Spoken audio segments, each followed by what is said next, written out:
Yes, hello there. Good to see you. Hey, and welcome to another brand new series of Art Attack. And I promise you, it's going to be worth the wait, because I've got some fantastic stuff lined up here. Take a look at this, look. How's about a clever way of turning paper into a balloon? And an individual way to write your initials? And see how fire and metal can turn into a fantastic art attack. Now, are you one of those people, like me, always leaving your CDs and DVDs out of the box because you can never find the box? In fact, I can never find the CD I want because they end up all over the house. What you need is a CD or DVD rack, but one with a difference. And here he is, a prehistoric rackosaurus, the perfect place to store your CDs and DVDs. And this one holds about 30 CDs or DVDs.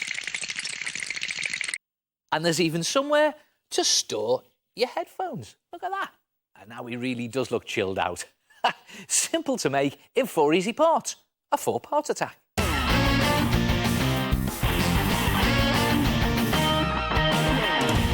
First part, cut a strip of cardboard box card for the backbone. Put this to one side for a moment because you'll need to make the ribs first. So take some more cardboard box card and starting at the bottom edge, draw an arch shape. Make it about 12 centimetres high and 12 centimetres wide and thicken up your arch by about 1 centimetre, then cut it out. And you need to make about 10 ribs in all. So now you've got all of your ribs that make the rack part of your rackosaurus. But before you attach them to the backbone, it's a good idea to make them a bit more 3D. Now the idea is to scrunch up a double-page spread of newspaper and tape it along the length of the backbone. Use plenty of tape for this. Then make lots more thin newspaper twists and pad out the ribs. Bend the twists around the arch shape of the ribs, taping as you go. Again, lots of tape. And you can always trim off any excess paper. When you've padded out all of your ribs in this way, start to tape them into position along the backbone. And again, use plenty of tape to keep them in place. And the idea is to leave a couple of centimetres between each one. And when you've taped them all, you'll have something that looks like this. And you can see I've taped them along about 2/3 of the backbone because this part is his tail. And it's important that you leave the gaps between the ribs so there's room for your CDs and DVDs. So, OK, that's the rack part of your rackosaurus. Now you need to add on all the details. For the head, scrunch up a ball of newspaper that's about the size of a grapefruit and again put lots of tape on it to keep it into place. Then scrunch up a second ball that's about half the size and tape this onto the first one to make a sort of snout. Then tape the whole of the head to the end of the backbone.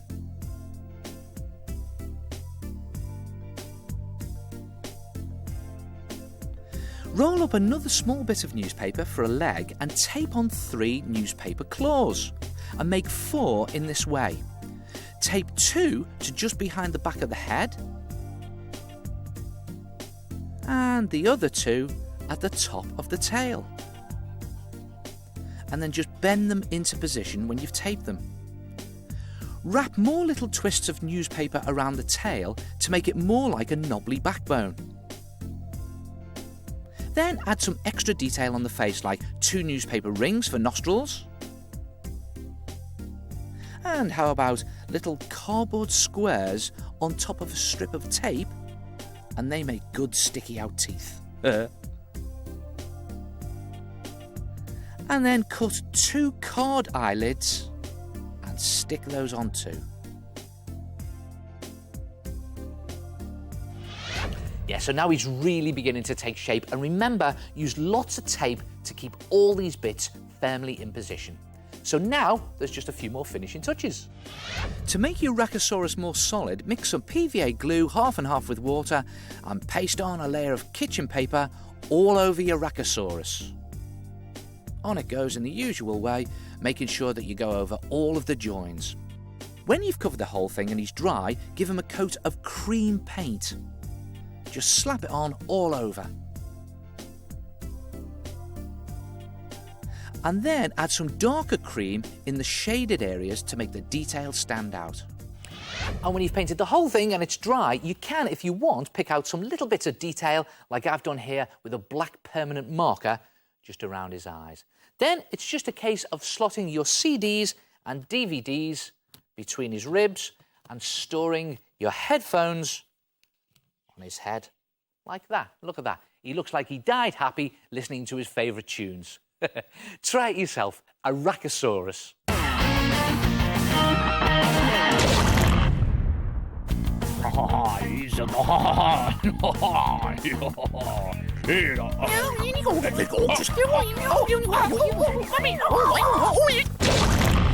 Here I am in an ordinary country village. Or is it? Well, stick around and find out. Because things around here aren't quite what they seem. See what I mean?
And just one more thing. Me. Ah! Help! Have you got a monogram? No? Well, you should have. What are they? These are monograms. They are your initials all interwoven into a really fancy design. They're very ornate and you get them on personalised letters, important documents, and the rich and famous have them printed on, well, nearly everything. They're a sort of logo for royalty. They look fantastic and they're great fun to design. So why should the rich and famous have all the fun? I think you and I need our own monogram. So let's start with your initials. Now, it doesn't matter what letters they are, but make it look curvy. Now, it can be capital or small letters, but just make it out of curvy lines like that. Now, I'm doing a curvy N, and you can extend bits of it, so one side's longer. Then just weave another of your initials onto the first one. Now, you can do it next to it, or underneath it, or on top of it, or maybe even on the side like that, just overlapping. Yeah, that's looking good. Now to get fancy, just extend some of these lines with curvy spirals. Now I'll show you what I mean. There's a curvy spiral there, and there's another curvy spiral there. And it's just a case of picking the ends of some of these letters, and watch this, right the way over there, like that. And just keep going. Then, thicken up some of the lines by doubling them up. So I'm going to take that up there, like that, and maybe that one all the way across there. You could even thicken up some of these curves. Then, colour in the thick bits of these letters.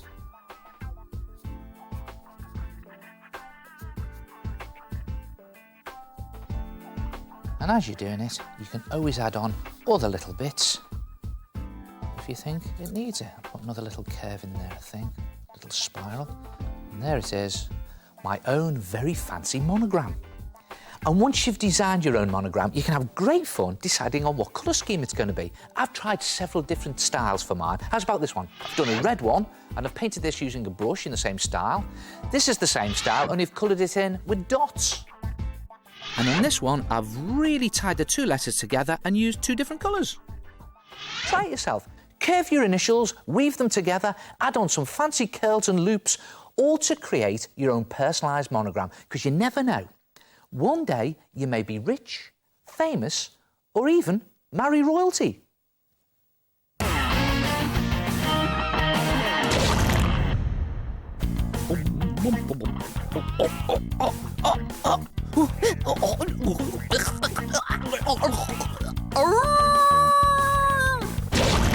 You know, you can draw pictures in all sorts of ways, with pencils, pens, chalk, paint.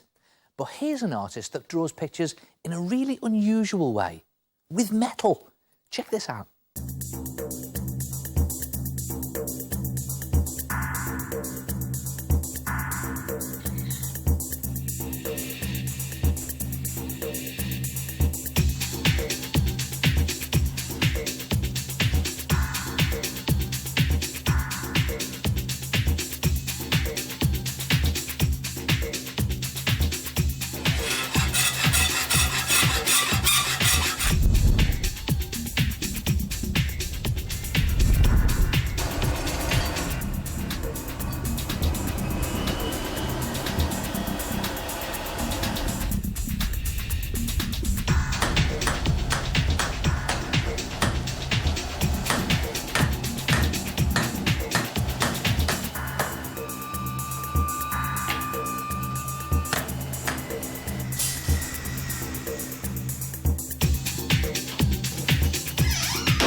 Oh, cooey.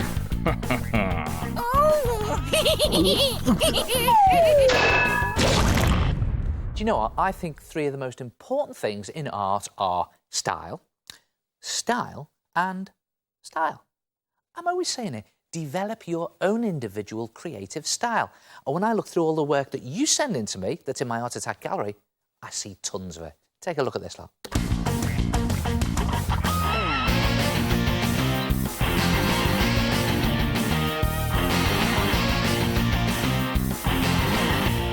Now just take a look at this cute chick that Sophie's painted. Her simple brush strokes capture the fluffiness of its feathers really well. And how about this pencil picture by Henry? It's brilliant. I particularly like the way he's only used colour on the trees and the flag, and that castle still stands out behind them.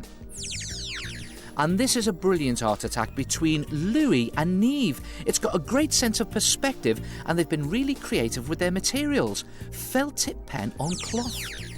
And this is an original idea from Helen. She's cut around her fish and decorated it on both sides, so when it's hung up, it looks brilliant whichever way you look at it. Yeah, great fish mobile from Helen, and that's given me an idea for a mobile with a difference. Try this. Take some thin coloured card and draw a long, thinnish oval, like that, and then cut this out, so you have something that looks like that, and then snip off a few centimetres at one end, and then use this as a template to draw around and cut out 5 more of these shapes so that you have 6 in all. Now join all of these pieces together. Make a hole in the curved end of each of your card pieces by pushing a sharp pencil through it into some modelling clay. And when you've done this to all the pieces, join them together using a split pin. Now, this can be quite fiddly, so just take your time. Make sure the pin goes through all of the holes, like that. Told you it was fiddly. And then open the pin out. Then fan the pieces out into a circle. Just open them out like that to create a rough circle. And then turn it over and take any 2 of the sections that are next to each other, curl them up and tape the ends together at an angle, like that. Then take your next section and again curl that round and tape that to the ends. And the idea is to keep going like this with all your pieces until a balloon shape is made. Then cut 6 equal lengths of thread and tape them inside the hole where each of the sections join. Again, this can be a bit fiddly. And when you've done that, find a small box or cut the end off a longer box and tape the ends of the thread to the inside of your box at equal distances. And when you finish taping, you'll have a hot air balloon. And it's a good idea to put some modelling clay inside the basket to give it some weight, and you can tape that in as well. And I've even painted the box. Then tie some cotton around the split pin at the top and you can hang it up. Look at that, away it goes. And they look great if you do a few of them in different sizes and colours. And I've even hung some lumps of cotton wool to look like clouds. You could even put some people in your baskets. Look at that, little cardboard people. Try it yourself, balloon mobiles. And don't forget, you can check out the website for fact sheets on this and all the other art attacks in the show. And I will see you next time. Ta-ra!